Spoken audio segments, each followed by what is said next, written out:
నందు ప్రియమైన సహోదరి సహోదరులకు యేసుక్రీస్తు నామములో శుభములు. దేవుని యొక్క కృప మీకు కలుగును గాక. ఈరోజు దేవుడు మనకిచ్చిన మాట సమూయేలు రాసిన 2వ గ్రంథము 9వ అధ్యాయము 6వ వచనం. సౌలు కుమారుడైన యోనాతాను పుట్టిన మెఫీబోషెతు దావీదు నొద్దకు వచ్చి సాగిలపడి నమస్కారం చేయగా, దావీదు మెఫీబోషెతు అని అతన్ని పిలిచినప్పుడు అతడు, చిత్తము నీ దాసుడునైనా నేను ఉన్నానెను. ఈ మాటలు మనం సమూయేలు గ్రంథంలో చూస్తున్నాం. ఎవరైతే దావీదు రాజయ్యారో, కొంచెం స్థిరపరచబడుతున్నారో, అప్పుడు దావీదు తనకు యోనాతాను చేసిన మేలును బట్టి మేలు చేయడానికి ఎవరైనా ఉన్నారా అని విచారించినప్పుడు యోనాతానుకు పుట్టిన ఒక కుమారుడు ఉన్నట్టు, అతడు కుంటివాడై ఉన్నట్టు దావీదునకు తెలుపబడినమాట. ఎప్పుడైతే తెలుపబడిందో వెంటనే దావీదు మెఫీబోషెతును పిలువనంపించినట్టుగా మనము చూడగలం. ఎప్పుడైతే మెఫీబోషెతు వచ్చారో, ఇక్కడ మనం చూసుకుంటే సౌలు కుమారుడైన యోనాతానుకు పుట్టిన మెఫీబోషెతు దావీదు నొద్దకు వచ్చి సాగిలపడి నమస్కారం చేయగా, అంటే సౌలు కుమారుడైన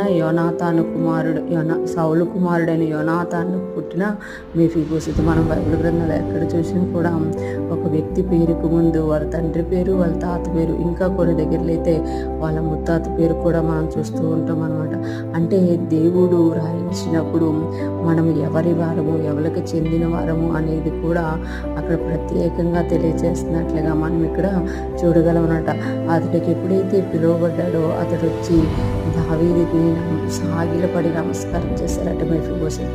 ఇక్కడ మనం చూస్తే మెఫీబోషెతు అప్పుడు వారికి కుంటివాడిగా తనకున్న కొంచెం ఆస్తిలో ఉంటూ కుంగిన స్థితిలో ఉన్నాడు. కానీ ఎప్పుడైతే దావీదు పిలిచారో దావీదు దగ్గరికి వచ్చి సాగిలపడినట్టుగా చూసిన ఇక్కడ దావీదు కూడా ఎంతో ప్రేమతో పిలుస్తున్నాడు చూడగలం. మెఫీబోషెతు అని అతన్ని పిలిచినప్పుడు అంటే ప్రేమతో తన స్నేహితుడికి ఎంతో మేలు చేశాడు తన కష్టంలో ఉన్నప్పుడు. కానీ తిరిగి మేలు పొందుకోవడానికి స్నేహితుడు లేడు కనుక ఆ స్నేహితుడికి కుమారుడికి మేలు చేసేటట్టుగా ఇక్కడ మనం చూస్తున్నాం అన్నమాట. ఏదైతే దావీదు యోనాతానుతో చేసుకున్నారో ఆ నిబంధనలో దావీదు నిలబడుతున్నట్టుగా మనం ఇక్కడ చూడగలం. అంటే చాలామంది కష్టంలో ఉన్నప్పుడు అనేక మంది దగ్గర మేలు పొందుకుంటారు, కానీ మళ్ళా అది తిరిగి రీపే చేసే టైంలో మాత్రం ఏమీ ఎరగనట్టుగా ఉండిపోతారు. కానీ ఇక్కడ దావీదైతే ఏదైతే తన యోనాతాను దగ్గర మేలు పొందుకున్నాడో, యోనాతానుతో తను ఏదైతే నిబంధన చేసుకున్నాడో ఆ నిబంధనను మరలా మెఫీబోషెతు దగ్గర తీరుస్తున్నట్టుగా మనం ఇక్కడ చూడగలం అన్నమాట. అప్పుడు అతడు, చిత్తము నేను నీ దాసుడినైనా నేనున్నానను, అంటే నీ దాసుడినైనా నేనున్నాను అంటున్నాను, నీ యొక్క స్నేహితులు కుమారుడిని అనట్లేదన్నమాట. మెఫీబోషెతు కూడా ఇక్కడ తగ్గించుకుంటున్నట్లుగా మనము చూడగలం అనమాట. ఈరోజు ఫ్రెష్మన్ వింటున్న ప్రతి ఒక్కరూ జ్ఞాపకం చేసుకోవాలి. మన కష్టకాలంలో మనకు ఎవరైతే సహాయం చేస్తున్నారో వారిని మనం మంచిగా అయినప్పుడు మేలు చేసేవారిగా ఉండాలి దావీదులాగా.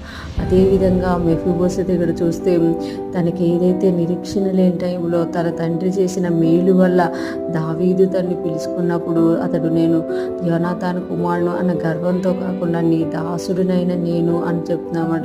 అంటే మనకి జీవితాల్లో ప్రతి టైంలో కూడా మనము మేలు చేసేవారిగా ఉండాలి, అదే టైంలో వినయము కలిగి ఉండాలి అని ఇక్కడ దావీదు మెఫీబోషెతు మనకి తెలియజేస్తున్నారు. ఈరోజు ఫ్రెష్మన్ అంటున్న ప్రతి ఒక్కరం కూడా మనం మేలు పొందుకోవడమే కాకుండా మనకు మేలు చేసిన వారికి మేలు చేసిన వారంగా ఉంటూ దేవుళ్ళో ముందుకు సాగిపోదాము గాక.